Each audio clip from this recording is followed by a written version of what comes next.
Bem-vindo ao Pode Resenhar!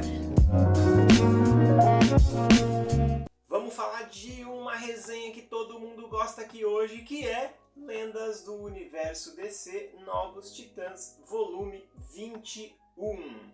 Essa saga aqui, ela já está com data definida para terminar, ela vai terminar no volume 23. Então, tem mais duas resenhas dela aqui. Quando ela terminar, o que eu vou fazer? Eu vou voltar lá no começo e fazer das edições que eu ainda não fiz, que era da fase do Jorge Pérez. Eu só fiz a fase do Marv Wolfman, então depois eu vou fazer a do Jorge Pérez. Então não fique triste, porque vai acabar, mas vai começar de novo. Olha só que legal.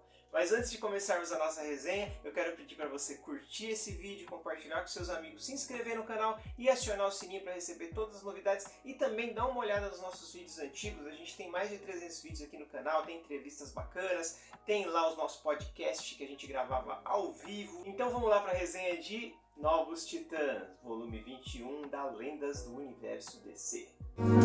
Lendas do Universo DC, os Novos Titãs, Marv Wolfman, volume 21. Estamos chegando próximos ao fim dessa coleção. Vamos ter até o volume 23. Chegando aí, não no fim da fase do Marv Wolfman, porque o Marv Wolfman escreveu praticamente até o fim dessa série dos Titãs aqui, que foi até o número 140, se eu não me engano. Mas vai parar na parte boa. E olha que aqui já tá ficando fraquinho, viu? Mas vamos lá para a resenha para vocês entenderem. Então aqui a gente tem essa capa belíssima do Jorge Pérez, né? Esse cara fantástico que a cada dia a gente admira mais, né? Infelizmente eu vou ter que fazer uma crítica aqui ao Jorge Pérez, mas não vamos pôr carro na frente dos bois, hein? Então aqui tá publicando New Teen Titans 4849, The New Teen Titans Anual 4, Secret Origins Anual 3, Secret Origins 13. Então aqui tem meio que uma baguncinha, porque começa em 88, aí vai para 89 e volta para 87. Eu acho que poderia ter sido colocado de uma outra forma nessa coleção aqui. Mas enfim, eu vou explicar aqui um pouco. Bom, aqui a gente tem essa história e tem... isso aqui é puro suco dos anos 90, né? Guerra Fria, comunismo. Se bem que tem gente que fala em comunismo ainda hoje em dia, né? Mas são pessoas que a gente tem que ter um pouco de pena. Problemas aí psicológicos, né, de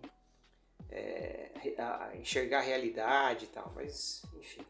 Então aqui tá na época do fim do comunismo, né, próximo da queda do Muro de Berlim. Então a gente tem esses dois personagens aqui, que é a Foice e o Martelo, olha aí, ó, e que vão atrás de um personagem que fazia parte dos Titãs, né, no passado.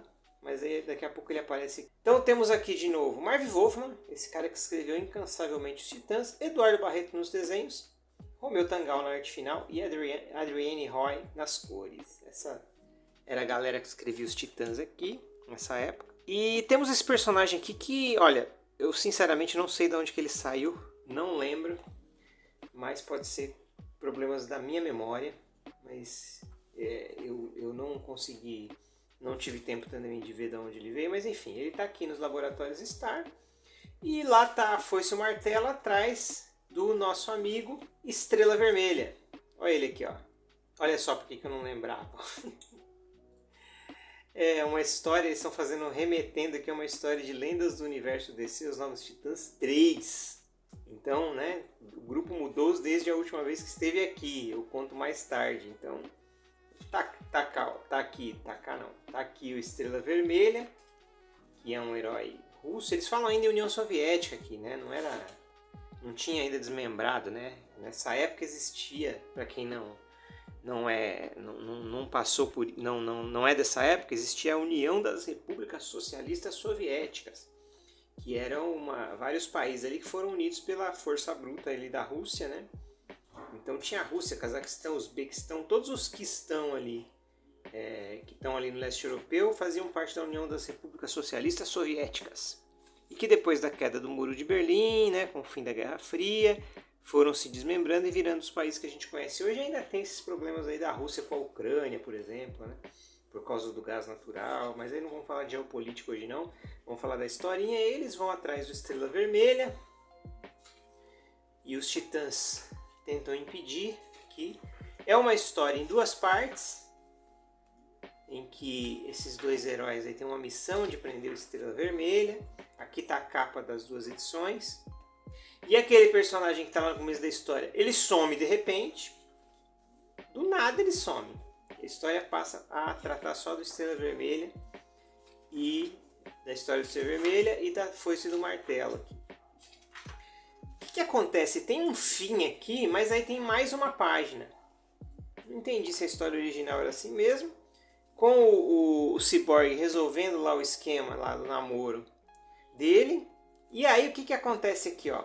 Tem uma notinha do redator. Mas vou ler tudo isso aqui, ó. E com esta edição nos despedimos do extraordinário desenhista Eduardo Barreto, que pena, que preencheu uma vaga impossivelmente grande, muitas vezes com esse resplendor. E na próxima edição recebemos de volta o co-criador dos Titãs, Jorge Pérez, nos desenhos e na colaboração do roteiro. Precisamos dizer mais, o melhor ainda está por vir. Só que é o seguinte, para seguir a ordem de leitura, vá para o volume 11. Depois as histórias continuam no volume 22. Então é assim, como a Panini publicou primeiro, eu já expliquei isso aqui, mas vou dar uma repetida para quem não pegou. A Panini tinha publicado a Lendas do Universo desse Novos Titãs, Jorge Pérez.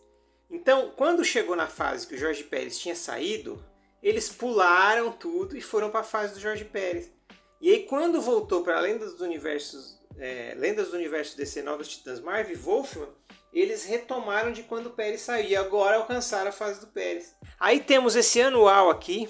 É meio esquisito porque assim, o anual tem lá Marv Wolfman e vários desenhistas. E aí eles não identificam quem é quem aqui nos desenhos nas páginas, né? E não colocam os nomes completos dos desenhistas também. Podia ter uma notinha aqui colocando, né, os nomes. Tudo bem que são desenhistas, a maioria são conhecidos como Eduardo Barreto, Colin Doran, o Kelly Jones, Ty Templeton. Agora o Perry Scoolins, mas o Collins e o Purcell, por exemplo, eu não lembro o primeiro nome deles. Entendeu? Então poderia ter aqui uma notinha explicando, né? Aqui está o desenho do Barreto.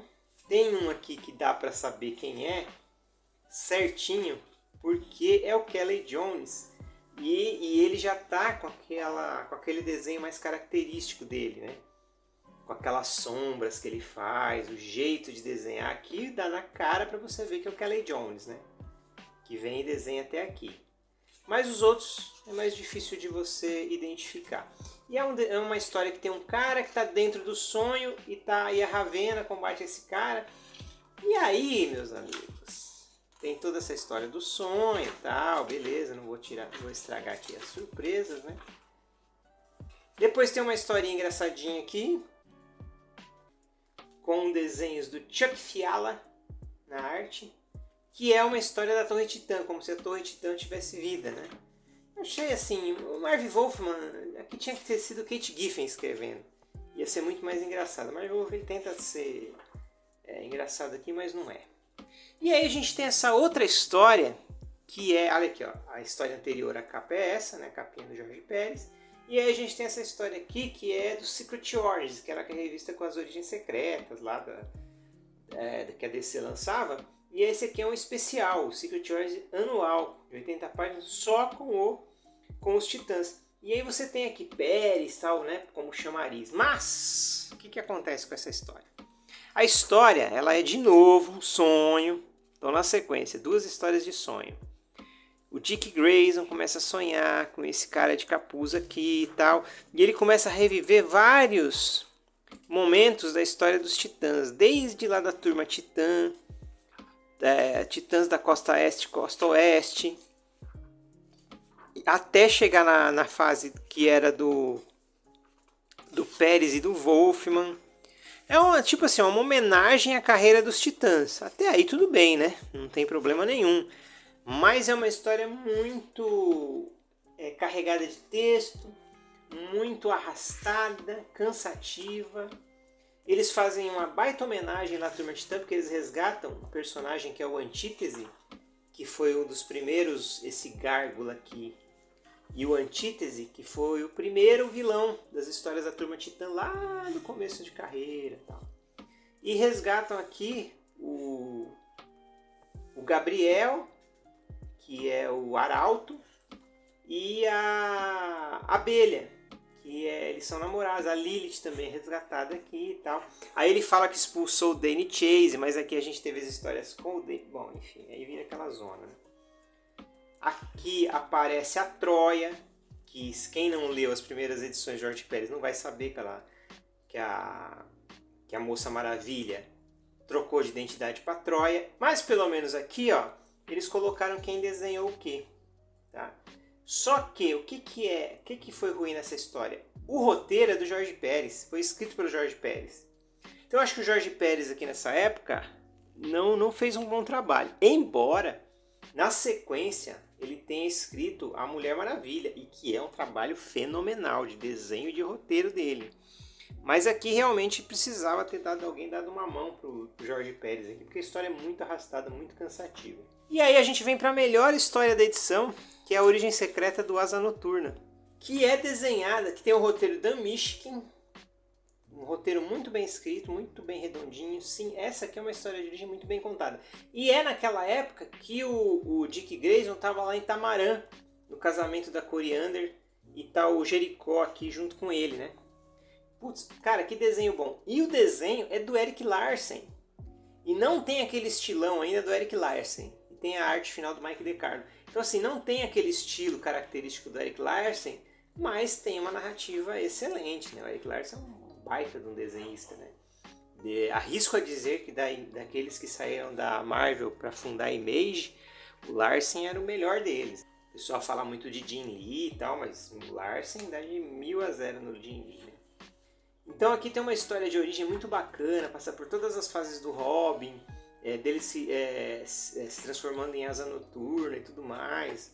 Então uma história muito bem escrita. E no finalzinho tem uns easter eggs legais aqui, ó.